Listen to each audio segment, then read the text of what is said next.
What's going on, guys? Happy 4th of July, and today I'm bringing us a series of how bright their future is for all NBA teams. So no further ado, let's get right into the video. As the philosophy I'm going to be doing, I'm going to be looking at the roster, the front office. For example, they have Scott Perry as the GM, Leon Rose as their president, and if he's going to be able to bring guys in. Of course, they brought in a guy like Worldwide West, who's one of the most known just individuals when it comes to basketball, sports, or just in general. Of course, talking about the owner of James Dolan, one of the worst in sports, who I think they should hire as their head coach, how I thought Mike Miller did, what philosophy they should do to really succeed down the road, and if they're going to bring in a big guy. So I'm going to be taking a look at the roster first off. I think RJ Barrett is definitely going to be here for the long-term success of the New York Knicks, whenever that is. If that's 50 years down the road, I'm kidding. Like, honestly, RJ's young and all, but he's not going to be here for 50 years, obviously. But RJ Barrett, I thought he had a good year for what he was surrounded with. He was not surrounded with pieces that could spread the floor and anyone that could really complement his game for sure. They definitely have to run the right offense to really get him out and going in transition. Frank Ntilikina, I think he'd be a nice defensive piece. He's not the greatest scorer of the basketball, but I think he can be a great energy guy coming off the bench as a good defensive player. Mitchell Robinson being one of the greatest shot blockers in the league. He broke the NBA record for the highest field goal percentage for sure. Building the pick and roll. I'd like to see him develop a mid-range jumper. But I think he could be the center of the future if he stays out of foul trouble. Julius Randle, a.k.a. No Handle Randle, a.k.a. the human Beyblade, who spins into a double team and turns the ball over.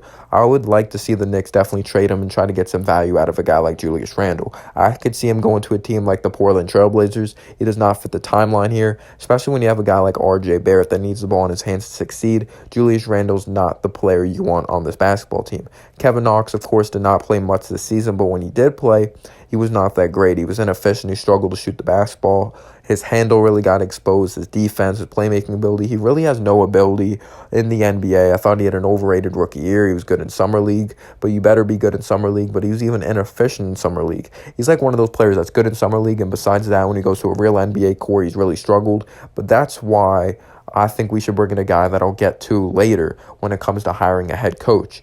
Dennis Smith Jr., I was never the biggest Dennis Smith Jr. fan when it came to the 2018 or the 2017 NBA draft. I really thought he never really had an ability when translating to the NBA. Doesn't have an insane handle, can't really finish well around the basket, struggles shooting from the outside. He doesn't really have fundamentals. He jumps on his passes. His mechanics aren't there. His defense isn't there. He's really not really good at anything besides dunking, but it's the NBA. There's going to be players that dunk and are still terrible.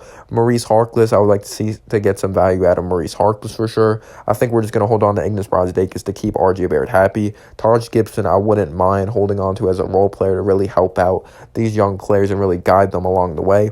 Alfred Payne would try to get some value out of him, as well as Bobby Portis. Don't really think they fit this team, especially if you're looking forward to drafting a point guard this season. Kenny Wooten, who's been a god in G League, I would like to see him get some opportunity as a role player. Damian Dotson, a good 3-and-D player. Theo Penson, a good solid shot creator, wasn't that efficient at all, but he's a solid playmaker. Of course, they waived Alonzo Trier to pick up Theo Penson, but I could see why we waived Alonzo Trier. He's not the type of player you want on your team.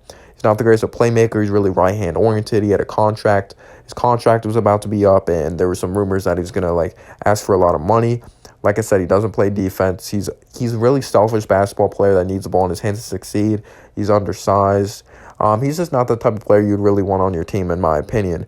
Of course, I don't think Theo Penson was the right move, and I think I would have rather traded Alonzo Trier, to be completely honest with you, like a sign-in trade or something like that. Wayne Ellington, maybe we could hold on to shoot the basketball from beyond the arc coming off the bench. Reggie Bullock, but those are types of guys you definitely try to get value out of, for sure, in my opinion. But RJ Barrett and Mitchell Robinson are definitely the future. Besides that, I'm not really sold on anyone becoming a part of this future when it comes to the starting lineup. But maybe Frank Ntilikina could be a nice bench piece for sure.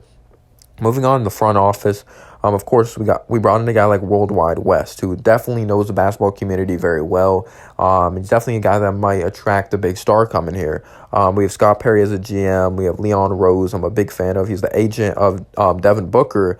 And there's big rumors that that we might try to trade for Devin Booker. But if we trade for Devin Booker, we're probably definitely going to have to give up Mitch, probably with like Knox or Frank and like future picks for sure. I don't know if I want to give up that much draft capital. I'm not really sold on Devin Booker. I think Devin Booker's a great player, but we still don't know if he's a good enough player to be on a winning team. He may be like a Zach LaVine that's a really good scorer on a bad basketball team. It's really hard to tell, but no question about it, he's very talented in the post. He can hit difficult shots, and we need that type of guy that could score the basketball. And then we could probably move RJ over to the 3, and if we draft a point guard, but most likely we would have to give up this upcoming lottery pick. But I do like Scott Perry. I don't mind him at all. We got rid of Steve Mills, who is terrible. Just a terrible president for the New York Knicks. I do like Leon Rose. I like his philosophy for sure. But I think Dolan has to do one thing. Just stay out the way. Don't get in the way of what Leon Rose is trying to do. And that's a lot to ask from James Dolan because he's one of the worst owners in sports for sure. But when it comes to coaching hire, I don't want Tom Thibodeau. I would love to bring in a guy like Kenny Atkinson. A lot of NBA fans are probably laughing like, oh my gosh, like you want the Knicks to bring in Kenny Atkinson? He was just like the head coach of the Brooklyn Nets. He'll just look like you're just taking the Brooklyn Nets like leftovers when he was really the assistant coach originally with the New York Knicks. The last time the Knicks were good, being the assistant coach alongside of Mike Woodson when they went on to have that great, just like he was just a great assistant coach for the New York Knicks for sure. He's the type of guy that's like really strict, but he's a developmental coach. What he's able to do with like D'Angelo Russell, Jared Allen, he's definitely that players coach you would love to have, a true players coach, not like David Fizdale, who's a so-called players coach when he had guys like Mike Conley, Marc Gasol, Tony Allen, a so-called defensive-minded coach when he has one of the greatest on-ball defenders of Tony Allen. You have Marc Gasol, Mike Conley, one of the most versatile players for sure. And like I said, so-called players coach, just because you're friends with LeBron and D-Wade doesn't mean you're a players coach at the end of the day. And he really didn't have the right system or philosophy, in my opinion.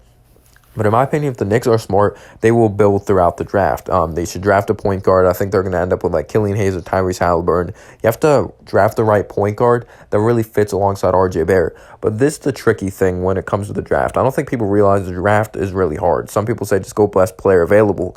But that best player available may not translate to the NBA. He may not have the greatest work ethic. That's why you have to really get to know their mind and their love for the game. And if you draft for need, besides drafting for best talent available, then that could really hold back your franchise. Like, yes, it would be great to have a player really fit alongside an RJ Barrett, so RJ Barrett has the ball in his hands more, but then you could miss out on, like, a great talent. And I think Killian Hayes is the guy. I think when needs and talent, like, really meet, it's unbelievable. And I think Killian Hayes can end up being, like, a Goran Dragic, Drew Holiday, or D'Angelo Russell. I think he's a better playmaker than a D'Angelo Russell. I think D'Angelo Russell's a better scorer coming in, but he's a smooth style play type of player. I think he'll be good down the road, especially if we bring in a guy like Kenny Atkinson. Very smooth around the basket, shoot it from the outside, he can penetrate, he can kick out, underrated defender.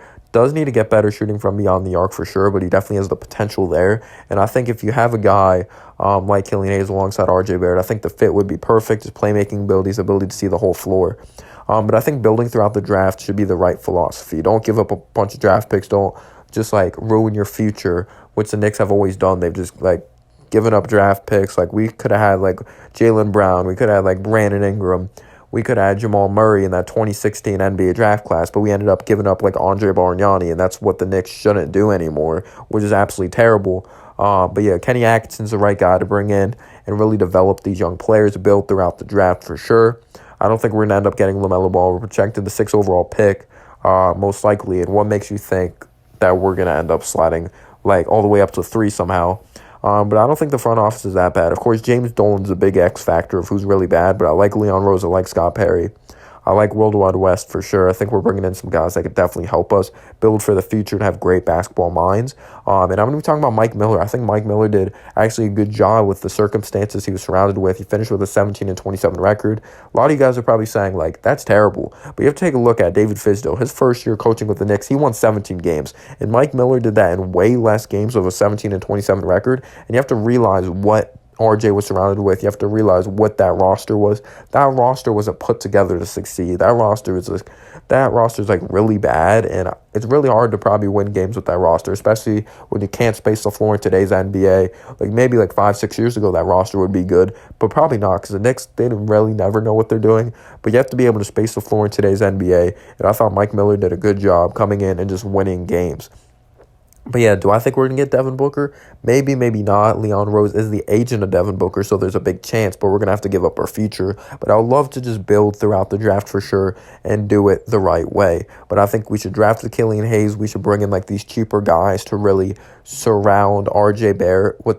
We just have to surround Barrett with players that complement his game really well, that could stretch the floor, and it takes pressure off of RJ Barrett to not shoot the basketball from beyond the arc as much. Like at Duke University, having a guy like Cam Reddish for sure, having these guys off the bench that could shoot the basketball for sure, and I think they can complement RJ really well if we bring in maybe a guy like Gallinari on a cheap contract. But I think the ideal starting lineup for the future. I think Christian Wood's a guy you could bring in as long as you don't bring him in on a big contract. I get it, he had a great end of the season, but you have to realize who else is going to score that basketball. But I think he could stretch the floor. He's good in the pick and pop situations. He's athletic. But you have to just take a look at the sample size. I don't know if you want to bring in a guy with that sample size, but if it's on a good contract, I recommend bringing him in. But I think the ideal point guard or the ideal starting lineup for the future, I think would be amazing of Killian Hayes. You bring in a guy like RJ Barrett. For sure. You have Christian Wood at the 4. You have Mitchell Robinson at the 5. For sure. And like you have that later first round pick you could definitely bring in. Maybe if you want to develop Kevin Knox, I think that would be amazing because I think Kenny Atkinson definitely has the potential to develop guys like that. But yeah, guys, let me know down below your thoughts. And as always, guys, have a humble day or night. Peace out, y'all.